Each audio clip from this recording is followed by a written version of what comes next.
eu passo a palavra à senhora Maria Tereza dos Santos, representante da Frente Estadual pelo Desencarceramento de Minas Gerais e presidente da Associação de Amigos e Familiares de Pessoas Privadas de Liberdade em Minas Gerais.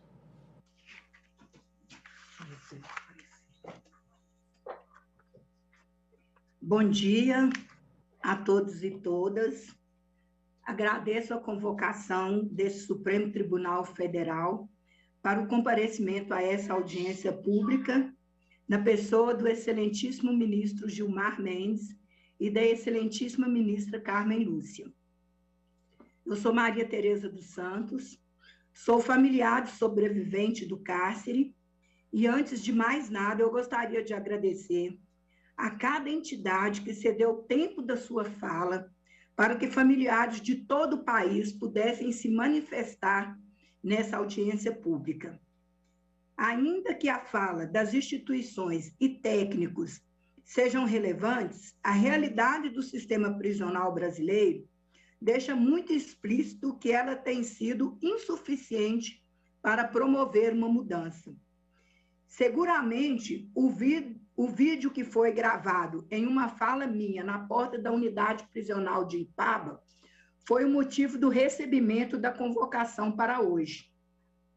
Nesse vídeo, eu falo das guerras às drogas, que, na verdade, é a guerra ao povo negro e ao pobre, e defendo a descriminalização de todas as drogas, como está escrito nos 10 pontos do Programa da Agenda Nacional pelo Desencarceramento. Muitos dados seguramente apresentados hoje, e alguns já foram, mas mais do que falar de dados, precisamos saber o que fazer com eles. E isso significa falar de concepções. Por que essa mania de prender gente? Por que essa mania de acreditar que a pessoa foi presa para PM e isso é suficiente para determinar a sua condenação? Quantos serão os processos por tráfico que a prova da autoria não seja só o depoimento da PM?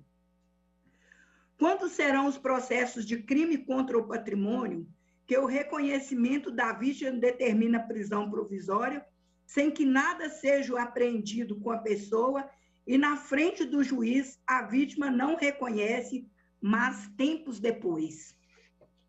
Quantos serão os processos em que a prova da autoria do homicídio é o disseram, o falaram, o contaram, sem nome, sem possibilidade de produzir prova ao contrário? Dos crimes todos, quantos estão ligados indiretamente à criminalização do comércio e uso de drogas?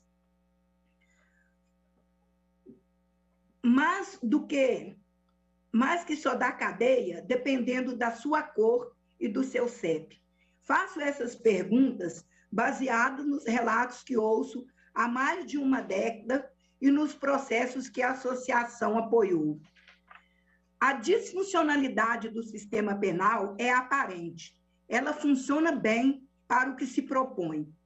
Os apelos pela execução de pena, de acordo com a Lei de Execução Penal e com a Constituição Federal, ou pelo fim da violência policial institucionalizada, podem angariar alguns resultados, mas, na maioria das vezes, chegarão a ouvidos surdos. O sistema necessita de uma ação que ultrapasse o limite do discurso legal, sem a destruição psicossocial dos presos e sem a imposição do terror policial em várias escalas e locais. Em Minas, desde março de 2020, que as visitas presenciais foram suspensas, e isso aumentou assustadoramente as agressões físicas contra as pessoas privadas de liberdade. Chegamos ao absurdo de uma assistente social de uma unidade dizer claramente ao familiar que aguardava a visita virtual que essa não seria realizada porque o preso estava machucado e ela poderia gravar a visita para produzir prova contra eles. É urgente que as pessoas privadas de liberdade e os agentes prisionais sejam vacinados para que as visitas possam ser retomadas e que os familiares possam ter, assim, um pouco de paz e de sossego. Porque no cárcere não há saúde, não tem comida, não tem água, as pessoas são depositadas naquele local para morrer. A solução para a questão criminal prisional devem ser construídas em coletividade e deve ter um viés realmente e radicalmente democrático.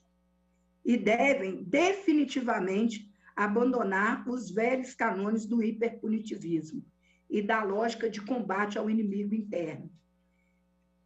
As famílias do Estado brasileiro, que tem uma pessoa privada de liberdade, estão vivendo um tempo de terror, um tempo onde a gente fica sem saber notícia do filho durante muito tempo e alguns receberam o corpo num caixão lacrado que não teve nem sequer o direito de se despedir do seu ente querido. Em Minas, enquanto um helicóptero com 480 quilos de pasta base de cocaína não foi usado como prova do crime, um jovem negro morreu dentro de uma unidade do Estado, 3 anos aguardando pela sua condenação, com 100 gramas de maconha, foi preso com ele, 100 gramas de droga. E desatendendo a recomendação 62, ele teve vários habeas corpus negados, tanto pelo juiz da execução como pelo Tribunal de Justiça de Minas Gerais.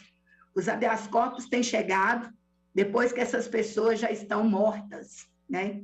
Ou o médico colhe a digital dele na UTI, ou a família, quando consegue estar presente no hospital, assina o recebimento desse habeas corpus.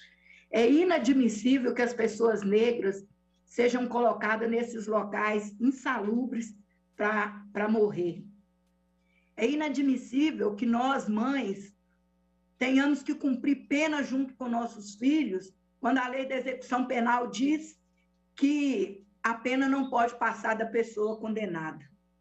É inadmissível que o Ministério da Justiça e o Ministério da Saúde tenham se debruçado durante um longo período para construir o plano de saúde para o sistema prisional, e eu estava presente nessa construção, e os estados assinaram, e isso ainda não chegou às unidades prisionais, as unidades não têm a equipe de saúde necessária, e o Ministério da Justiça, o Ministério da Saúde e demais órgãos não tomem nenhuma providência contra isso, né?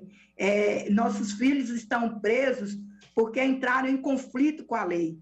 As pessoas que deveriam cuidar deles os estão matando e torturando e matando. Nós temos feito várias denúncias e nada tem sido feito. Eu fiz uma denúncia no presídio de Formiga por causa das terríveis violações de direitos que acontecem na unidade daquela comarca, e o Tribunal de Justiça de Minas Gerais, através da AMAGES, me respondeu que eu estava equivocada, que o Tribunal de Justiça não tem nenhuma gerência sobre o cárcere, que, tipo, como se eles dissessem assim, os agentes prisionais, a diretoria do sistema pode fazer o que eles bem quiserem, que nós não estamos nem aí. E aí nós ficamos muito felizes que a ministra Carmen Lúcia respondeu que é dever do juiz da execução saber quem está preso, quando foi preso, por que está preso e em que condições está cumprindo essa pena e tomar as devidas providências.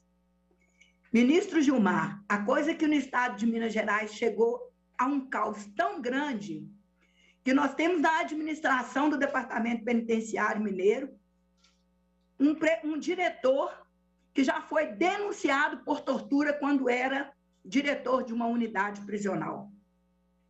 A coisa chegou a um ponto tão calamitosa que quando o Ministério Público começa realmente a investigar as denúncias que foram feitas, o governador coloca lá um promotor de justiça para gerir a segurança pública do Estado.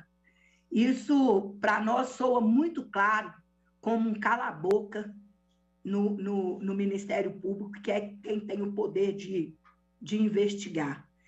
Então, isso nos leva a ficar agradecidos por essa audiência, por saber que vários familiares serão ouvidos nela e que a gente possa construir juntos alguma coisa que realmente vá dar algum resultado, né? Porque todo preso é um preso político, toda polícia é uma polícia política, toda delegacia é uma delegacia de ordem política e social, e toda polícia militar é uma força pública de repressão, agindo necessariamente acima de qualquer lei.